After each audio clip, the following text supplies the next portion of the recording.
Cuando vemos dos puntos en un texto, inmediatamente sabemos que viene algo más. Y eso precisamente es lo que acompañará cada uno de nuestros episodios. Aquí hablaremos de todos esos temas que impactan a las organizaciones desde la mirada de sus protagonistas, empleadores y trabajadores, desde una perspectiva interdisciplinaria que nos permitirá profundizar en diferentes dimensiones que impactan los entornos laborales. Somos Godoy Córdoba, firma colombiana con más de 36 años de experiencia en el sector legal, y te invitamos a que nos acompañes en este episodio de Dos Puntos al Aire, el podcast en el que siempre te contaremos algo más. Bienvenidos.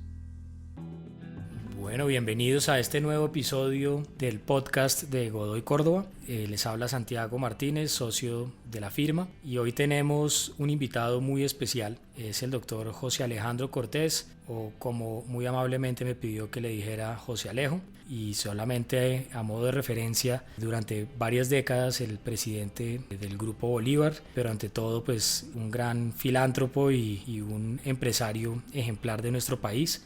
José Alejo tiene un libro muy interesante que nos llamó la atención, que se llama Se vale ser bueno. En el libro Se vale ser bueno, a través de 5 lecciones que van de lo familiar a lo empresarial, José Alejandro Cortés cuenta cuál ha sido su actitud ante los negocios, a los que considera totalmente ligados al comportamiento personal, ético y moral. Su aventura empresarial de más de 60 años, sus relaciones con otros colegas, las pérdidas que ha tenido, sus éxitos y fracasos son la materia de este libro, no solo para empresarios, sino para cualquier colombiano que quiera comprender que los negocios y las familias con alma salen siempre bien.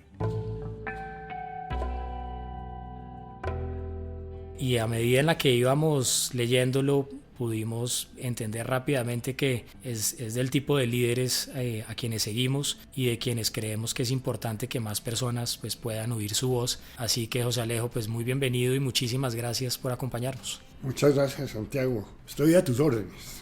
Bueno, pues gracias por tu tiempo y por atender esta conversación, más que preguntas, para que, insisto, podamos compartir básicamente con las personas que oyen este podcast un poco sobre tu vida y obra y las enseñanzas y aprendizajes que puedas compartirle a todas las personas.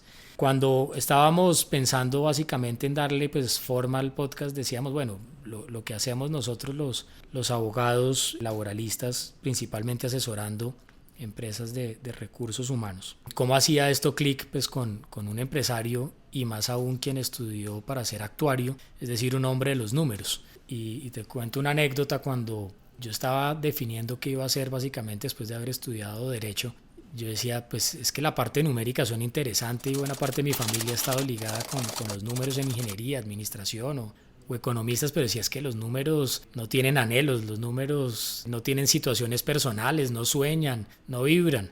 Entonces me llamó mucho la atención cómo una persona tan numérica que estudió, insisto, para ser actuario, pues empezó a tener esa sensibilidad humanista, digamos, tan marcada. ¿Cómo fue ese proceso? Bueno, sí, gracias. El proceso sencillamente es consecuencia de mi orientación hacia los seguros desde un principio, pensando en que fui a una universidad, a lo que llaman un college allá, se llama Pomona College, que está orientado hacia un conocimiento general, no exclusivamente orientado hacia una ingeniería o hacia las matemáticas, que fue lo que estudié.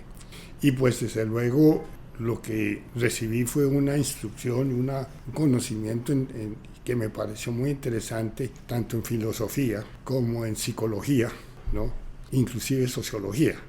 Eso fueron parte de mis estudios. Y eso pues son temas que tienen que ver con la gente. Ahora, yo estudié para dirigir una compañía de seguros, para lo que pensaba yo que podría ser mi futuro, dirigir una compañía de seguros. Mi familia y amigos de mi familia fundaron a Seguros Bolívar. Entonces yo fui a Estados Unidos a estudiar fundamentalmente seguros. Actuaría es una ingeniería de seguros. Correcto. Entonces, como consecuencia, entré con la idea de no solamente ser el técnico en materia de seguros, el actuario, el que calculaba las primas, sino también una persona que entendiera cómo funcionaba una compañía de seguros. Y pues obviamente el funcionamiento de una empresa tiene que ver con todas las personas que participan en la organización, no exclusivamente en el área matemática o técnica. Y siendo en ese sentido, pues una empresa es consecuencia finalmente del talento, de la innovación, de la inteligencia de sus funcionarios. De ahí que desde un principio hubiera pensado en la importancia de tener una idea mucho más clara de la que tenía recién egresado de la universidad y de la especialización, que fue una especialización en la Universidad de Michigan. Mucho más interesado en entender la totalidad, la universalidad de lo que es una empresa aseguradora. Entonces, de ahí viene mi interés por el área de las relaciones humanas. No, súper interesante, y no sé si eso en parte también explique algo que nos ha llamado la atención como asesores de algunas de las empresas del Grupo Bolívar, que lo he percibido al menos, y es que ustedes están muchas veces un paso adelante de lo que va a suceder posteriormente con las legislaciones. Es el caso de la protección a la maternidad, temas de diversidad, de inclusión, donde antes de que se convierta en una tendencia en Colombia al menos, o que surjan normas encaminadas a este tipo de fenómenos, ustedes ya venían dando pues unos pasos pues muy adelantados en la búsqueda, insisto, de mayor equidad, digamos, de género, para que la mujer tenga un rol mucho más activo, y de abrirle un poco, digamos, también las puertas a la diversidad y a la inclusión, que son temas que hoy en día pues están en la agenda de las empresas en general, pero ustedes vienen mucho tiempo atrás haciéndolo. Entonces, ¿eso proviene de ese paso en Estados Unidos, o ha sido algo más de ustedes propio que los ha llevado a hacerlo? Yo creo que es de todo, ¿no? De mi paso por los Estados Unidos, pero también de lo que ha sido mi familia y de lo que encontré al entrar a trabajar en Seguros Bolívar como consecuencia del pensamiento que ya tenían mi tío, que era el presidente, y algunos de los miembros de la junta directiva, que ya estaban, digamos, muy orientados hacia el tema de la cultura. Y el proceso de la cultura y todo el desarrollo de la empresa es un proceso que no surge de la noche a la mañana. Ese va apareciendo poco a poco. El tema de la participación de la mujer en el área, digamos, el área de la administración de las empresas y demás, es un tema que yo creo que es compartido con mucha gente, entre otras por mi esposa. Como una anécdota, nosotros cuando nos iniciamos a trabajar en Seguros Bolívar, teníamos en seguros la práctica de hacer convenciones de agentes en diferentes partes con el ánimo de premiar a los agentes que venden seguros. Inicialmente, cuando yo ingresé a Seguros Bolívar, nosotros teníamos la compañía de Seguros Bolívar, no más. El desarrollo de lo que ha sido el Grupo Bolívar ha sido consecuencia de lo que estábamos aprendiendo, y eran ideas propias mías, algunas, pero muchas consecuencia de los cambios de conceptos y de ideas con el resto de las personas que trabajaban en la organización. De tal manera que para mí todo lo que se puede decir que hice yo se tiene que entender dentro de un contexto, de que no fui yo solo yo, sino que compartí ideas con mis colaboradores y obviamente con mis colegas de otras compañías. La concepción de la mujer propiamente dentro de la organización fue consecuencia también en parte de mi esposa, como consecuencia de esas convenciones, ¿no? Que en algún momento nos sentamos a mirar o a discutir temas en alguna de las convenciones y se nos ocurrió invitar a las esposas de algunos de los convencionistas. Y fue muy exitosa esa reunión. Entonces mi esposa misma, mi esposa, dijo, lo que debes hacer de ahora en adelante es invitar siempre a las esposas a las convenciones. Entonces ahí nace una primera idea de la importancia de la mujer en el trabajo que nosotros hacemos como aseguradores. Claro, y hoy en día hay varias vicepresidentas de algunas de estas empresas y en cargos directivos sin que se haya propuesto una cuota, sino como de series privilegiando el talento sin distingo de su género, sino brindando herramientas para que puedan tener una carrera en igualdad de condiciones y tengan unos cargos de gran relevancia, ¿no? Sí, desde luego, pero no solamente vicepresidentas, presidentas también, Claro. de algunas de las empresas del grupo. Entonces, pues ellas han demostrado su competencia y su capacidad por el desempeño que han tenido dentro de la organización. Nosotros procuramos escoger en un momento dado la persona que, en nuestra opinión, tenga las mejores posibilidades de éxito como directoras de una empresa, de un departamento o de lo que sea, ¿no? Pero hemos tenido varias vicepresidentas y presidentas de empresas. Las empresas del Grupo Bolívar reconocen la importancia de lograr la inclusión de la mujer de manera justa y equitativa en el mercado laboral. Por eso, en el año 2020, ya contaban con 35 mujeres en las posiciones de gerencia junior, 7 mujeres en la alta gerencia y más de 1.600 mujeres en la fuerza laboral administrativa. Algo muy interesante que usted mencionaba es que varios de estas visiones, digamos, que no fueron solamente suyas, sino que esto fue producto, o digamos, el resultado de miles de colaboradores que lo han acompañado a lo largo de estos años. Porque dentro del libro hubo algo que me llamó mucho la atención y que muy brevemente lo voy a leer, que decía: ¿sabe cómo me enseñó respeto el doctor José Alejo? Una vez entró a una de las sucursales de la vivienda. Estaba llena de gente. Todas se desbordaban en atenderlo. Abro comillas. No, tranquilo, dijo, todos ustedes están haciendo su trabajo. Yo vengo aquí como un cliente. Cierro comillas. Hizo la fila. Eso a todos nos dejó sin palabras. ¿Sabe qué es lo que hace diferente a los demás empresarios de este país? La humildad. Eso lo vuelve sencillo y cercano. Y lo dice nada más y nada menos que el presidente del sindicato de Seguros Bolívar.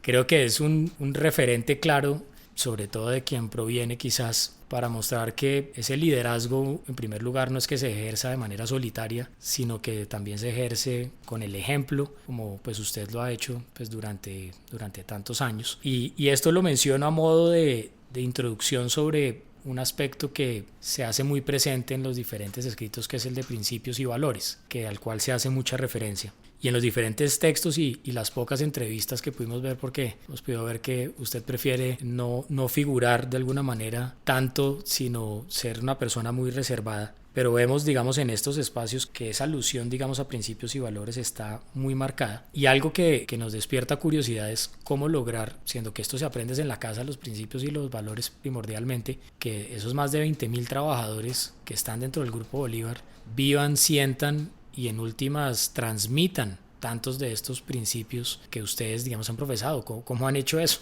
No, desde un principio, yo creo que desde la época en que yo no era presidente de Seguros Bolívar, sino actuario, nosotros o personalmente y como grupo hemos tenido la idea de la importancia del respeto.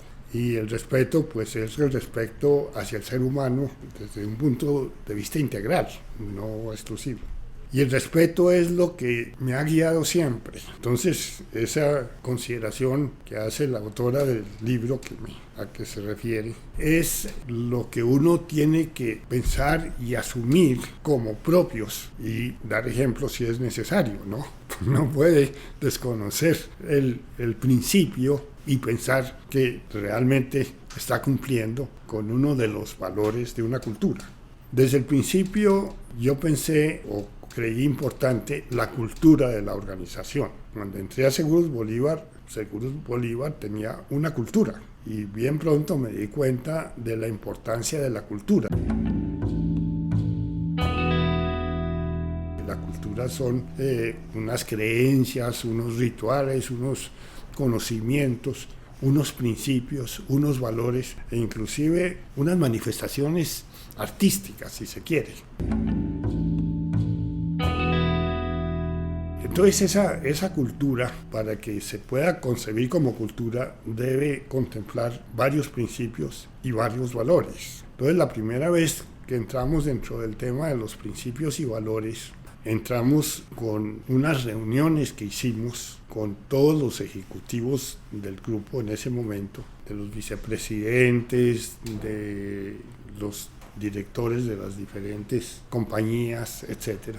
Y con ellos buscamos la forma de definir unos 10 principios y valores. Buscamos una asesoría y Gustavo Mutis, que es una persona que se dedica a las asesorías, nos orientó hacia la forma de definir esos principios y valores compartidos en ese momento con cerca de 60 ejecutivos. Entonces tratamos entre todos de definir 10 y definimos 10, dentro de los cuales estaban lo que hoy tenemos como principios y valores, que son pues respeto, honestidad, disciplina. Bueno, tenemos un valor que es entusiasmo, alegría y buen humor, ¿no? Pero realmente pensamos inicialmente en 10 principios y valores. Los principios son, digamos, valores más universales, valores éticos más universales, y pensamos que el respeto y la honestidad, por decir algo, y también la equidad misma, son más universales, o sea que las encuentra uno en diferentes países, en diferentes culturas y en diferentes épocas. Los valores pueden modificarse pues de una empresa a otra y demás. Ya pensando en que pues necesitábamos escoger 10, pues eso dio lugar a una gran participación de todos los directores, presidentes y vicepresidentes de la organización. Y entonces cuando finalmente se escogieron los 10, se encontró que pues eran compartidos, porque todos los habían escogido. Entonces, iniciarse así hace posible que estos que están dirigiendo las diferentes áreas y las diferentes empresas, pues compartan con sus colaboradores lo que escogieron entre todos ellos. Pasante de moda es una película de 2015 que muestra una forma de vivir la cultura organizacional de una manera más cercana y divertida, a pesar de las diferencias. Protagonizada por Robert De Niro y Anne Hathaway, esta cinta cuenta la historia de un viudo de 70 años jubilado, quien en su proceso de duelo encuentra una pasantía para personas de la tercera edad, en una empresa que se dedica al comercio electrónico de ropa. Allí es contratado como asistente personal de la joven fundadora y directora. Después de no tener una buena relación, se hacen muy buenos amigos. No dejes de verla. Más tarde encontramos que era conveniente, para efectos de que se entendieran mejor los principios y valores, reducirlos a solamente 5. Entonces dejamos solamente 5 sencillamente como un proceso mnemotécnico, si se quiere, para que todos lo recuerden, para que todos lo practiquen y para que todos tengan una claridad de cómo orientarlos. Esos principios que hoy tenemos, pues son compartidos, pues sí, por los 20 y tantos mil empleados o funcionarios que hacen parte del grupo. Cada uno de nosotros tiene muchos más principios y valores. Estos son principios, los que tiene el grupo, son principios que todo el mundo o que la mayoría está dispuesta a compartir, pero hay otros que no aparecen y que son igualmente importantes. Uno no le dice a un funcionario: estos son los principios de nuestra organización, pero esos son solamente esos. Uno lo que dice es: estos son los que compartimos. Hay otros suyos que no están aquí, ¿no? Por ejemplo, uno que a mí me parece muy importante es la responsabilidad. Uno es responsable de sus actos, uno es responsable de muchas cosas. Encuentro que, por ejemplo, en Estados Unidos, un tema que absurdamente no existe es el de la conciencia de la responsabilidad propia. Entonces, cualquier accidente, cualquier problema que una persona tenga, se considera como que es una responsabilidad de otra persona, no de uno. Entonces, si uno se resbala y se cae enfrente a una edificación, pues puede buscar un abogado laboralista que demande al dueño del edificio o a la empresa correspondiente como consecuencia de que él se resbaló y se cayó. no se da cuenta de que es su responsabilidad. En Estados Unidos, cada año se producen más de 400.000 demandas por lesiones personales, en las que el porcentaje de éxito en caso de ir a juicio varía entre el 19 y el 61%. Asimismo, la cantidad media concedida al demandante por cualquier caso es de $31.000, existiendo indemnizaciones que ascienden incluso hasta los $748.000.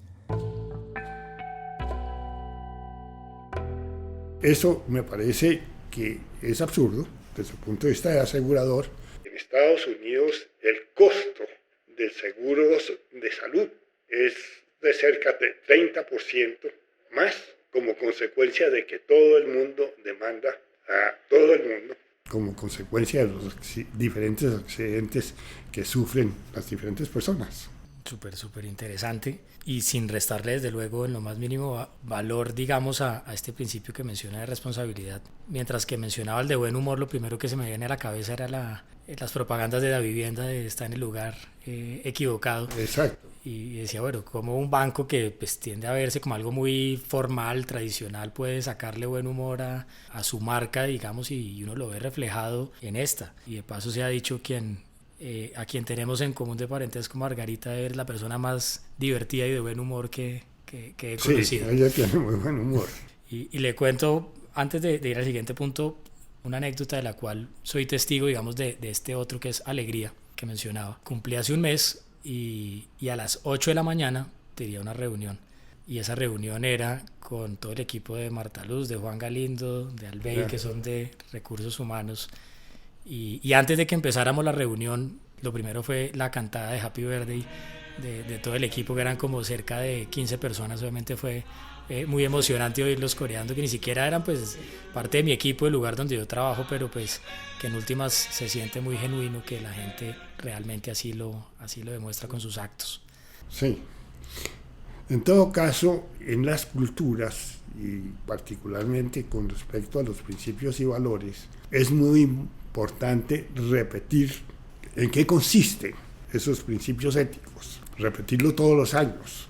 Tenemos que tener un código de comportamiento y hacer énfasis en lo que son nuestros principios y valores, porque son principios éticos. Pero uno no puede decir, estos están, y como quien dice, están los 10 mandamientos, ¿no? Los mandamientos nos los enseñan desde chiquitos, pero si uno piensa, ¿cuáles son los 10 mandamientos? Pregúntele a cualquier persona, ¿cuáles son los 10 mandamientos de nuestra religión? Y resulta que no muchos van a poder decir cuáles son esos 10 mandamientos, a menos que tengan una orientación hacia entender las culturas, ¿no? Correcto. Y dentro de este tema, ya más que del valor como orientador de una conducta, el valor desde una perspectiva diferente, y es el valor que agregan las empresas a las sociedades. Hay un concepto que cada vez se pone, si se quiere, más de moda dentro de las empresas, que es el de capitalismo consciente, y quienes más han estudiado el tema dicen, pues eso no es tan novedoso.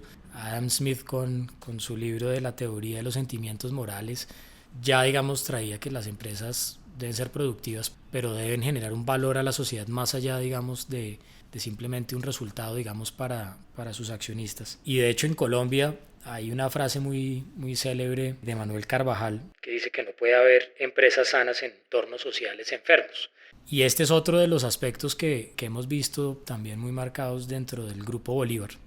Y con todo el entorno pues, que estamos teniendo de cambios, de situaciones complejas, digamos, en un país como Colombia. Y si se quiere, hasta poniéndonos un poquito normativos, en la Constitución, el artículo 333 dice que las empresas son la base del desarrollo y tienen una función social, pero son la base de alguna manera del desarrollo.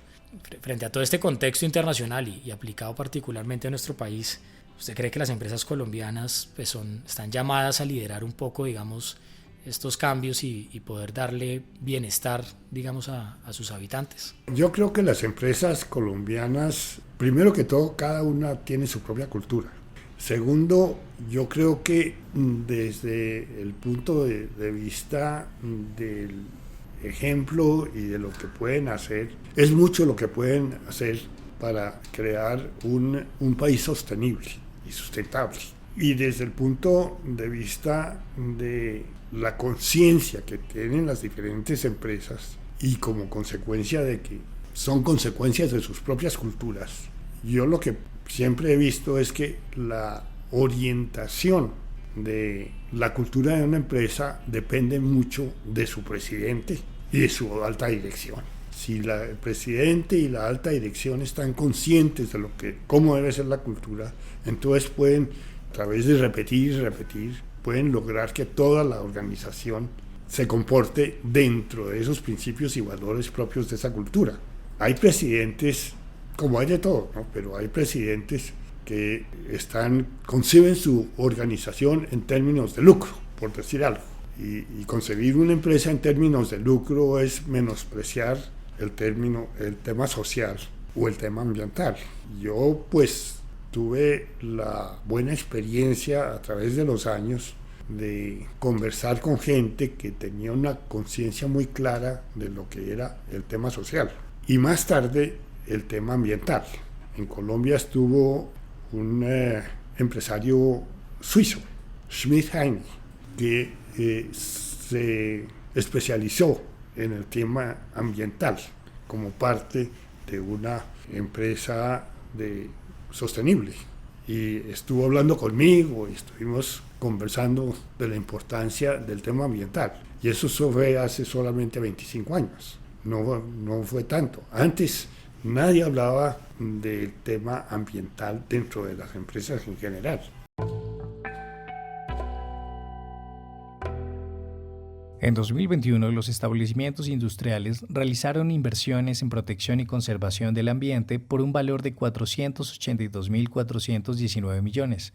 Al año 2022, las empresas que se ubican en el top 5 como las compañías más responsables del país son Bancolombia, Grupo Nutresa, Sura, Alpina y Bavaria.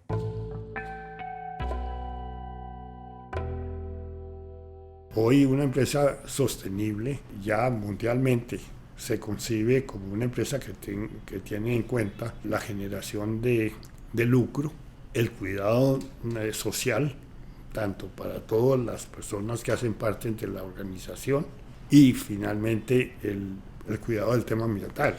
Pero si uno mira desprevenidamente lo que hacen muchas empresas, uno se da cuenta, yo he tenido ejemplos claros de que esas grandes empresas como por decir algo Tesla o las grandes empresas que se han desarrollado dentro del tema virtual, pues hay muchas fallas en temas de lo que es la sostenibilidad dentro de los temas que hemos hablado, desde el tema social, el tema de lucro y el tema ambiental.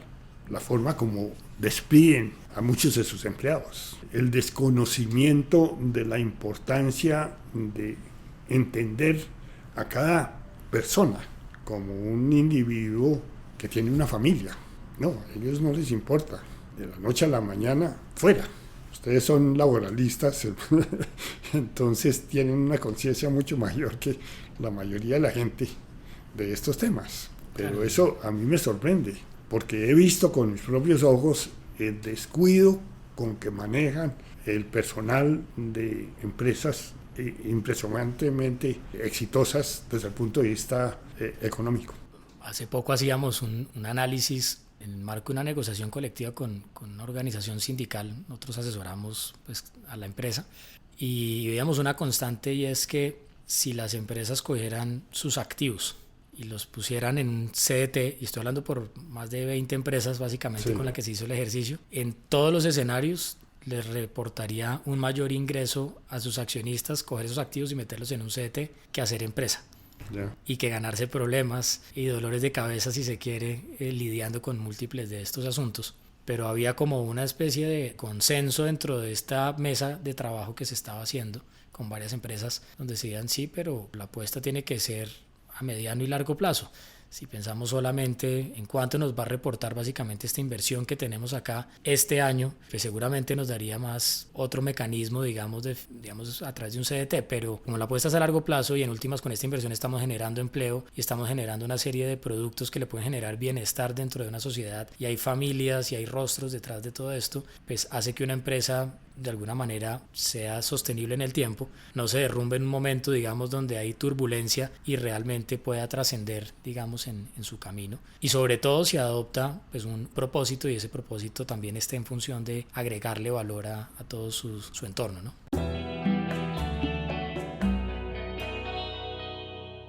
Escucha nuestro cuarto episodio de 2 Puntos al Aire, en el que María Paz Mateus, terapeuta de biosanación emocional, y Ana Cristina Medina, socia de nuestra firma, tuvieron una interesante charla acerca de la búsqueda del propósito desde los diferentes niveles de conciencia que integran nuestro ser. Sí, definitivamente. Y hay un tema que es que y voy a hablar únicamente de la parte social de la empresa, ¿no? Directamente los empleados, porque obviamente están todos los clientes, los proveedores, etcétera. Si uno mira el bienestar de los empleados y la satisfacción que ellos pueden tener trabajando para una determinada institución, la realidad es que se logra mucho más con gente contenta que con gente amargada. Entonces, ese es un valor adicional que tienen las empresas que a veces no se ve, pero que es supremamente importante. Desde el punto de vista de un CDT, si yo hubiera en un momento dado orientado la empresa, Grupo Bolívar, hacia alguna inversión en CDTs de todos los activos, hoy no tendría ni siquiera el 2% de lo que es el Grupo Bolívar, como consecuencia de todas las políticas y la cultura que hemos tenido. Así es que eso sí depende. Completamente. José Alejo, hay un tema que nos llama mucho la atención. En el último informe que se reportaba del DANE de empleo, pues afortunadamente se viene reduciendo pues un poco, digamos, el desempleo, ya estamos por debajo de los 2 dígitos. Pero lo que llamaba mucho la atención era que en banca y en seguros, digamos que una disminución del último año acá del número de trabajadores en estas actividades, donde estaba más o menos en este momento en 400.000 trabajadores aproximadamente. Y el grueso de los trabajos en nuestro país está en manufactura, en arreglo de vehículos, en actividades mecánicas. En construcción y demás. Correcto. Pues con todo lo que se nos avecina, no solamente, digamos, de seguir sistematizando procesos operativos y mecánicos, sino que también parte del trabajo, digamos, que hacen trabajadores del mundo de seguros y de la banca, pues también, digamos, que con inteligencia artificial y la tecnología, pues digamos que están entrando a sustituirse. Pues uno dice, si desde la primera revolución industrial el campesino hubiera dicho yo lo voy a hacer mejor que el tractor, pues claramente nunca lo va a superar y aquí un poco la reflexión no está en que la gente vaya a superar la inteligencia artificial un proceso mecánico. Entonces, digamos, un poco queríamos preguntarle, usted como este fenómeno, digamos, que se nos avecina, donde algunos puestos de trabajo puedan ser sustituidos por máquinas y cómo estar mejor preparados como sociedad para estos momentos. Sí, bueno, realmente el proceso de la modernización viene de tiempo atrás. Por decir algo, la robotización, sustituido el esfuerzo laboral de diferentes personas en una forma impresionante. Ahora estamos en una nueva etapa, que es de la inteligencia artificial, que seguramente va a sustituir mucha gente, no sé, pero de todos modos sí creo que al cabo de algunos pocos años, no tantos, sí se van a crear más puestos de trabajo como consecuencia de toda esa modernización. La modernización en los automóviles creó muchísimos puestos de trabajo, pero inicialmente sustituyó muchos empleos. Y yo creo que lo mismo va a pasar con todos estos procesos digitales. Vamos a tener una etapa en donde seguramente se sustituyen muchos empleos, pero en no muchos años se van a encontrar nuevas posibilidades de generar valor que es realmente, en últimas, pues generar utilidades en las empresas y demás. Pero generar valor es lo que tenemos que procurar todos los países, ¿no? El Producto Interno Bruto, después de todo, es una generación de valor. Y eso tenemos que hacerlo y buscar la forma de hacerlo. Y lo que no podemos hacer es quedarnos atrás y decir, no vamos a usar la inteligencia artificial porque esa va a reducir el número de empleos. Eso no lo podemos hacer. Tenemos que ser innovativos, buscar cómo podemos utilizar las nuevas invenciones, las nuevas ideas para generar en alguna forma nuevos productos, nuevos programas, nuevos procesos, ser mucho más eficientes y efectivos. Oyéndolo me hace simplemente llevar a una reflexión, y es que difícilmente, digamos, que se va a superar, difícilmente no, imposible superar la inteligencia artificial. Digamos, uno no puede quedarse combatiendo, sobre todo en lo que nosotros hacemos como abogados, que le pueden analizar miles de sentencias en cuestión de segundos que uno tardaría muchísimo en leerlas y en entenderlas. Pero no por eso, de alguna manera, nuestro oficio de abogados, digamos, que se acabará, o aspiro yo, no se acabará producto de esto.